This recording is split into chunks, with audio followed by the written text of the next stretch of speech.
संघ प्रमुख मोहन भागवत का वो बयान आपको सुनवाएंगे, लेकिन उससे पहले यह है कि आरएसएस के इंद्रेश कुमार का एक बड़ा बयान आया है। राम भक्ति वाली पार्टी अहंकारी बन गई। इंद्रेश कुमार ने यह कहा है, जो अहंकारी बने उन्हें 241 पर रोक दिया। यह कहा है इंद्रेश कुमार ने, और यह भी कहा कि जिनकी राम में आस्था नहीं है वो 234 पर रह गए। यही राम का न्याय है, यही भगवान का न्याय है। राम सबके साथ न्याय करते हैं। इंद्रेश कुमार का यह बयान सामने आया है, वो बयान हम आपको सुनवाएंगे। इंद्रेश कुमार ने यह कहा कि जिस पार्टी ने राम की भक्ति की लेकिन अहंकारी बन गए, उनको 241 दिया। जो राम विरोधी है उनको 234 दिया। यही राम का न्याय है। इंद्रेश कुमार का वो बयान आपको सुनवाते हैं। जिन्होंने राम की भक्ति की और धीरे धीरे अहंकार आ गया, उस पार्टी को सबसे बड़ी पार्टी घोषित कर दिया। और उसका और जो पूरा उसको मत मिलना चाहिए, जो शक्ति मिलनी चाहिए, वो भगवान ने अहंकार को कारण दिया। जिन्होंने राम का विरोध किया उनमें से किसी को भी शक्ति नहीं थी। सब मिलकर भी नंबर 1 इन्होंने नंबर 2 पर खड़े कर। इसलिए प्रभु का न्याय बड़ा विचित्र नहीं है, बड़ा सत्य है। इसलिए जिस पार्टी ने भक्ति की, अहंकार आया, उसको 241 पर रोक दिया, पर सबसे बड़ी बना दी। जिनके अंदर राम की अनास्था थी, अश्रद्धा थी, और उनको सबको मिलकर 234 पर रोक दिया।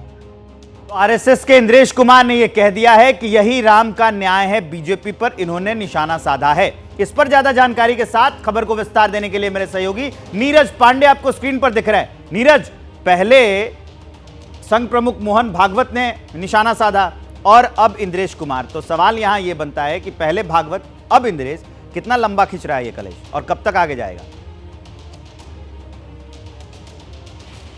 इसमें कोई शक नहीं है कि जिस तरह से संघ की तरफ से इस तरह के बयान आ रहे हैं, उससे एक बात तो तय है कि संघ ने अपनी एक लाइन ली है, और वो लाइन ये है कि उनको कहीं ना कहीं भारतीय जनता पार्टी का जो व्यवहार है वो अच्छा नहीं लगा। और इसी कारण से लगातार आप देखें, चाहे वो संघ प्रमुख की नसीहत हो और अब एक बार फिर से आरएसएस के इंद्रेश कुमार की बात हो, तो इससे उनकी सोच और उनका जो इरादा है भारतीय जनता पार्टी को लेकर वो साफ समझ में आता है। अब देखना ये है कि ये झगड़ा कितना दूर चलता है। वैसे ये हमेशा रहा है कि जब जब कोई इस तरह की बातें आई हैं, संघ मंचों के जरिए इस तरह की बात कहता रहा है, नसीहत देता रहा है, लेकिन चूंकि संघ और भारतीय जनता पार्टी को अलग करके नहीं देखा जा सकता, परिवार के एक बड़े सदस्य और छोटे सदस्य के रूप में देखा जाता है, तो इसलिए जब घर परिवार का जब कोई सदस्य कुछ गलतियां करता है या अलग राह में चलता है, तो बड़े का ये फर्ज होता है कि वो उसको नसीहत दे, उसको समझाए और उसको सिखाए। तो हमेशा से ये देखा गया है कि भारतीय जनता पार्टी की जो छोटी मोटी कमियां रही हैं, संघ ने उसको